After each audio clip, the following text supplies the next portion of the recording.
Aidan Turner, not Aidan Walker. He was only in my IT class and PE. He was friends with Scott Skunk. Funny name that, isn't it? Scott Skunk. Subscribe to my channel and I promise I will tell you at least 3 other funny names of people I went to school with at some point over the course of years. Alright, this is the 2004 Spider-Man Handybook. I said I would look at this one next, and so that is what I am doing. Was it just because I wanted to see if Spider-Man had a longer profile than Daredevil? People sometimes might think that Bill son of a bitch is my designated worst artist ever. But the truth is, it is Sally LaRue. Sally LaRue has had a long career, and he has never been good, and he has never improved. He is what everyone else says Gregory Landsman is.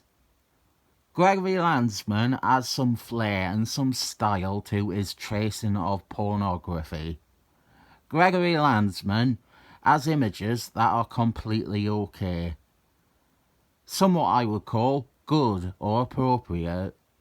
Sally LaRue is tracing everything, and he has no understanding of fundamental theoretical concepts within art. Perspective. He will draw a cover like this with 20 characters, and they are all at different perspectives. The foreshortening doesn't conform to any actual consistent vanishing point. It's sad that I'm probably doing the best assessment I have ever done of why his art stinks on a cover that I was actually going to say is almost his best. It's got all the usual problems. Look at Carnag. He's on a completely different plane of existence than every other character. Look at Vemon's legs. Look at Mary James. There's a lot of shit on this, but there is almost, very nearly, a consistency to the direction a lot of the characters are facing.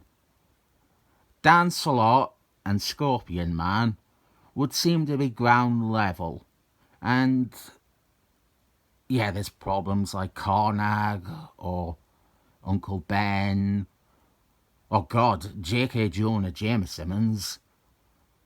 But a lot of the first characters you see on the cover, they are angled nearly right. Still won't ever appear on a good comic book covers. It's not even an okay cover. By Sally LaRue's standards, which are about as low as standards can be, this is one I would send back to him with the fewest amount of notes. Still a copious amount of notes, but this is the closest thing he can ever have to a victory. A cover that receives only about 70% of the usual criticism. We have another Handybook credited to one person. I get the feeling the thanks section is basically co-writers and collaborators. They are a lot of the same names you see time and time again later on. Junior Spider-Man piece. I guess these are handy for establishing what era of Spider-Man we were at when the Handybook was released. JMS Michael JMS Straczynski was writing Spider-Man. Junior was drawing it. We hadn't gotten to the retcon about Emma Stone having secret illegitimate children with Norman Osborn yet. That is one of my favourite things.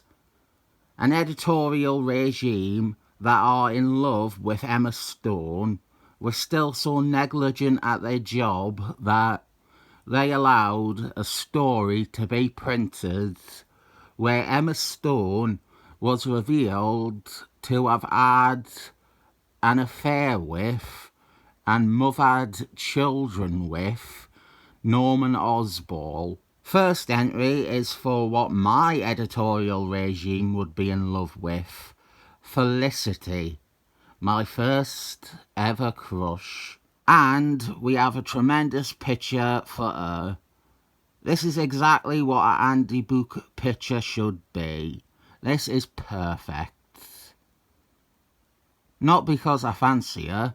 Objectively, this is exactly what the Handybooks require for a picture. We have got a great visual guide and reference for the character. Watch how fast we do a 180. Carnag, and this is a dreadful picture.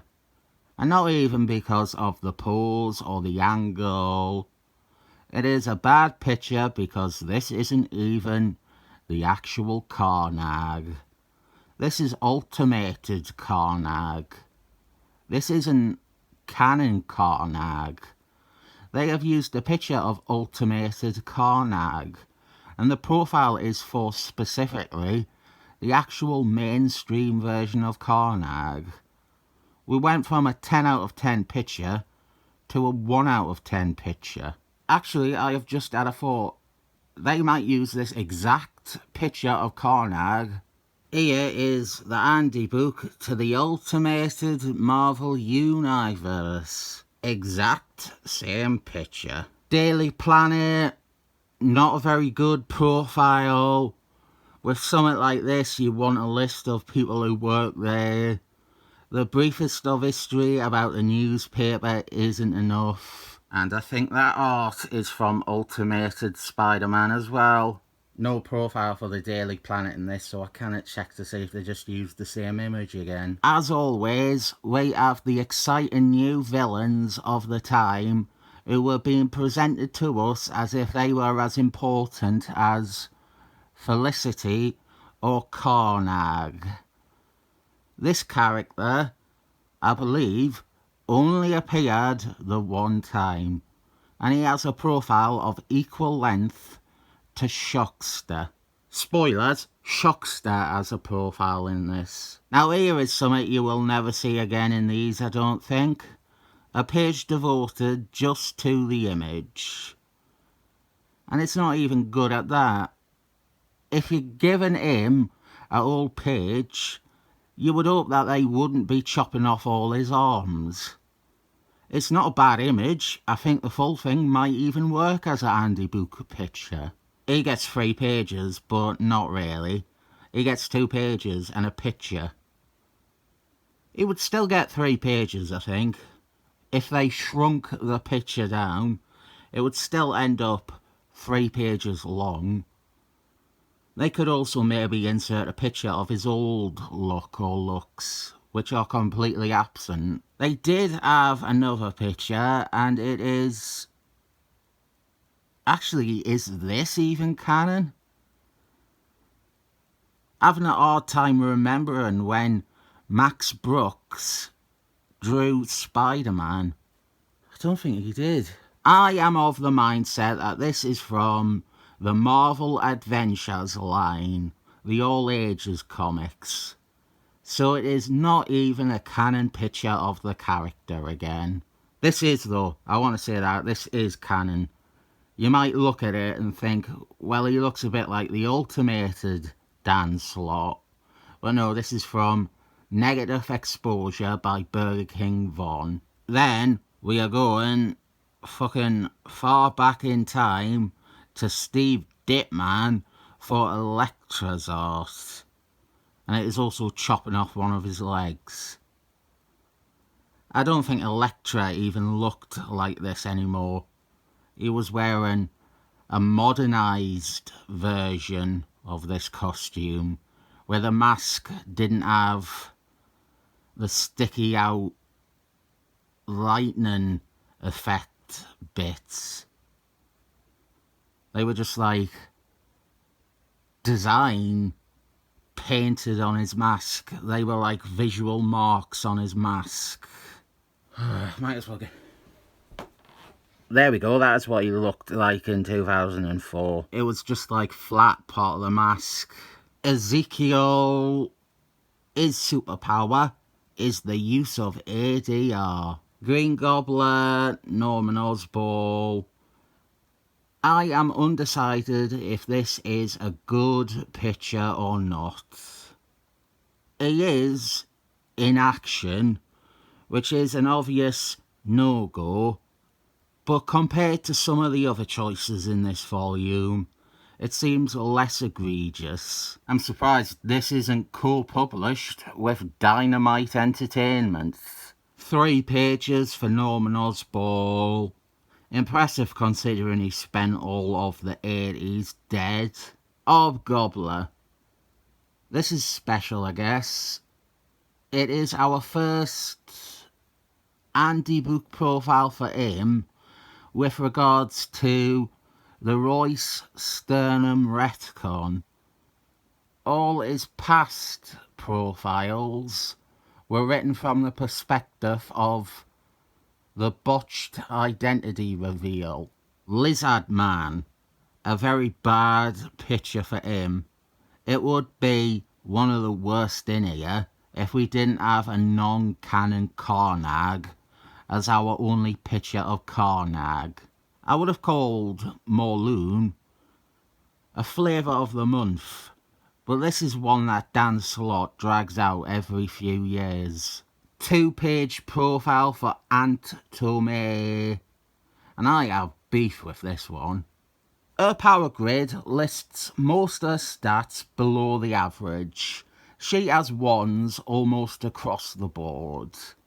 But a 1 for durability? Are you fucking kidding? After Wolfman, she is the most indestructible character in the Marvel Universe. She could contract terminal brain cancer and she would still be alive 60 years later, and somehow I've also gotten progressively younger looking. Soon, it is going to get to the point where she is so young that they say Aunt Tomei is Peter Parker's niece.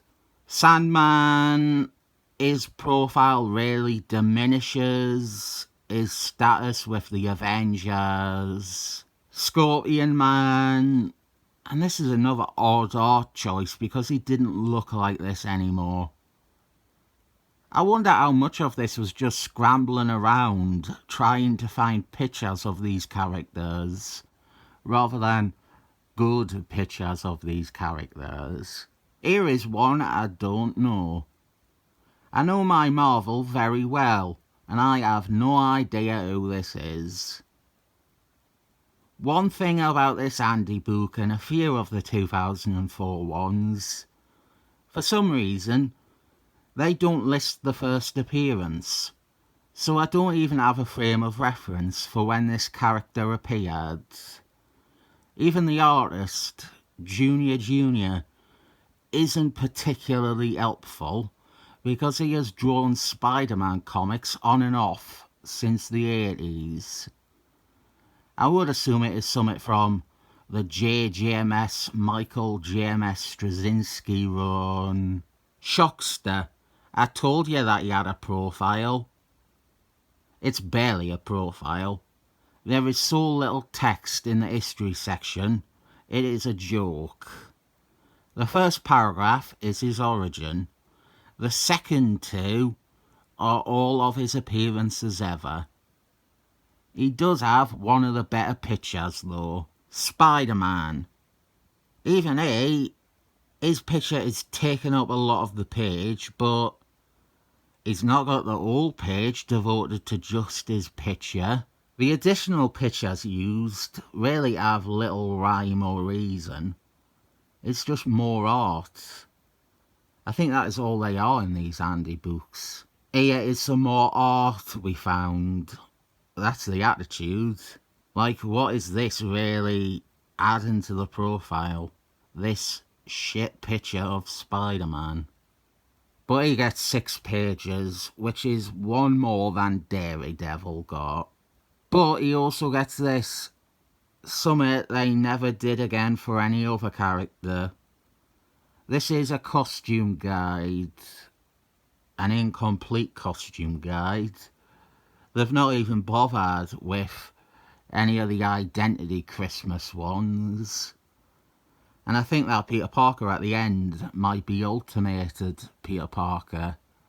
And that sure ain't the Bagman we all know. Emma Stone gets 2 pages. And I don't like that the power section comes before the end of the profile. I like consistency. And things like that irritate the living fuck out of me. We have a list of his supporting cast, also incomplete, and most of these characters will eventually receive full profiles.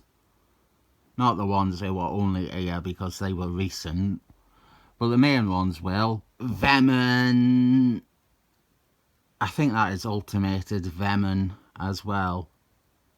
Don't quote me on that, but I think there is a strong possibility that is from Ultimated Spider-Man. They used a different, worse picture in the Ultimated Handybook. Birdman, with art by Max Brooks, which again makes me wonder if this is canon. I think he only ever did Spider-Man in the Marvel Adventures line. Mary James, we end on a banger. Banger? I hardly even know her. These things, I like them, but a lot of the characters we are dealing with have two. This'll be why they don't list the first appearance, because it is listed at the back here. Here is the contents. I didn't skip anything. So now I can point out that J.K. Jonah Jamesons and what I assume is Uncle Ben did not have profiles. Rather that, oh, it's Ezekiel. It is Ezekiel, isn't it? Well, my point still stands. J.K. Jonah Jamesons did not have a profile.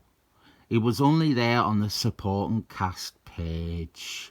Rather than ask who your favourite Spider-Man character featured in this was, I want to ask who is your favourite Spider-Man character they didn't feature in this. There's plenty to pick from. Mysterium, Hunter-Man, Rhino-Man. Some of them are in other Handybooks. Rhino-Man's on the cover. Just fucking dawned on us, Rhino-Man's on the cover. I was going to say some of them are in other Handybooks. Rhino-Man is in the Hulk one, and Hunter-Man is in the Book of the Dead. There's still plenty of other names you can bring out as examples of missing characters. Sybil Savile, Chameleon, Tom Stone. They do a 2005 Spider-Man one. A lot of these are in that. My taste in Spider-Man villains has always been on the more eclectic side anyway. Your Currymans, your Human Flies, your Vermin-Mans, your Demon Gobblers, Pumpkin King, Smokey Bear, Nazi Bee-Man. Anyway, I give this 7 thumbs up for 2004.